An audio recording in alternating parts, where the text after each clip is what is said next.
Ma'am ಒಂದೇ ಒಂದ್ ತಿಂಗಳು ಟೈಮ್ ಕೊಡು ಮಾಮ್, ನಿನ್ ದುಡ್ಡು ವಾಪಸ್ ಕೊಟ್ಬಿಡ್ತೀನಿ. ಒಂದ್ ತಿಂಗಳೆಲ್ಲ ಆಗಲ್ಲ, 30 ದಿವಸ ಕೊಡ್ತೀನಿ. ಅಷ್ಟ್ರೊಳಗಡೆ ನನ್ ದುಡ್ಡು ವಾಪಸ್ ಬಂದ್ಬಿಡಬೇಕು, ಇಲ್ಲ ಅಂದ್ರೆ ಕಥೆನೇ ಬೇರೆ. ನಿನ್ಗಿನ್ನೂ ನನ್ ಬಗ್ಗೆ ಗೊತ್ತಿಲ್ಲ, ನಮ್ ಹುಡ್ಗನ್ ಕೈ ಕೊಡ್ತೀನಿ, ಹೇಳ್ತಾನೆ ಕೇಳು. ಲೇ, ಅಣ್ಣನ್ ಬಗ್ಗೆ ನಿಂಗೆ ಇನ್ನೂ ಗೊತ್ತಿಲ್ಲ, ಚಿಕ್ಕ ವಯಸ್ಸಿಂದ ಹೇಳು. ಅಣ್ಣಂಗೆ ಹೆವಿ ಆಟಿಟ್ಯೂಡ್, ಅವ್ರ ಅಮ್ಮನ್ ಹೊಟ್ಟೆಲಿ ಜಾಗನೇ ಸಾಲ್ತಿಲ್ಲ ಅಂತ 9 ತಿಂಗಳಿಗೆ ಆಚೆ ಬಂದ್ಬಿಟ್ಟ. ಮತ್ತೆ ಅವ್ರ ಅಪ್ಪ ಅಮ್ಮ ಏನೋ ಅಂದ್ರು ಅಂತ ಒಂದೇ ವಿಷಯಕ್ಕೆ ಹುಟ್ಟಿ 2 ವರ್ಷ ಆದ್ರೂ ಅವ್ರ ಅಪ್ಪ ಅಮ್ಮನ ಹತ್ರ ಮಾತಾಡಿರ್ಲಿಲ್ಲ. ಮತ್ತೆ ಅಣ್ಣಂಗೆ ಈಗೋ ಯಾವ ತರ ಅಂದ್ರೆ ಮದ್ವೆ ಆಗ್ಬೇಕಾದ್ರೆ ಅವ್ರ ಸ್ವಂತ ಅಪ್ಪ ಅಮ್ಮನು ಕರ್ದಿರ್ಲಿಲ್ಲ. ಯಾಕೆ, ಏನಾಗಿತ್ತು? ಯಾಕಂದ್ರೆ ಅವ್ರ ಅಪ್ಪ ಅಮ್ಮ ಮದ್ವೆ ಆಗ್ಬೇಕಾದ್ರೆ ಇವ್ನ ಕರ್ದಿರ್ಲಿಲ್ಲ ಅಂತ.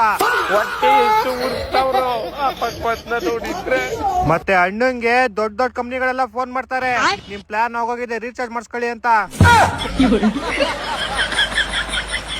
ಮತ್ತೆ ಅದೇ ಹೇಳು, ಲಿಂಕು ಎಲ್ಲಿವರೆಗೂ ಲಿಂಕ್ ಇದ್ದೀನಿ ಅಂತ. ಅಣ್ಣಂಗೆ ಬಾದ್ಶಾ ಕಿಚ್ಚ ಸುದೀಪ್ ಸರ್ ಅವ್ರಿಗೂ ಲಿಂಕ್ ಇದೆ. ಹೌದಾ? ನಾನು ಯಾವಾಗ ನೋಡೇ ಇಲ್ಲ. ಅಣ್ಣ ಯಾವ್ದೇ ಅಂಗಡಿಲಿ ಫೋನ್ ಪೇ ದುಡ್ಡು ಹಾಕಿದ್ರು ಸುದೀಪ್ ಸರ್ ಬಂದ್ಬಿಟ್ಟು ಹೇಳ್ತಾರೆ, ಪೇಮೆಂಟ್ ರಿಸೀವ್ ಆಗಿದೆ, ಥ್ಯಾಂಕ್ ಯು ಬಾಸ್ ಅಂತ. ಅಣ್ಣ ನನ್ನ ಕೈಲಿ ಆಯ್ತಾ ಇಲ್ಲ, ಅಯ್ಯೋ ಅಣ್ಣ. ಮತ್ತೆ ಅಣ್ಣ ಉಪವಾಸ ಇರ್ಬೇಡ್ದಂತ ಗೌರ್ಮೆಂಟ್ ಅವರೇ ಎದ್ರಕೊಂಡವ್ರಿಗೆ ಊಟ ಕಳಿಸ್ತಾರೆ, BPL ಕಾರ್ಡ್ ರೇಷನ್ ಅಂಗಡಿಲಿ. ಒಂದೊಂದಲ್ಲ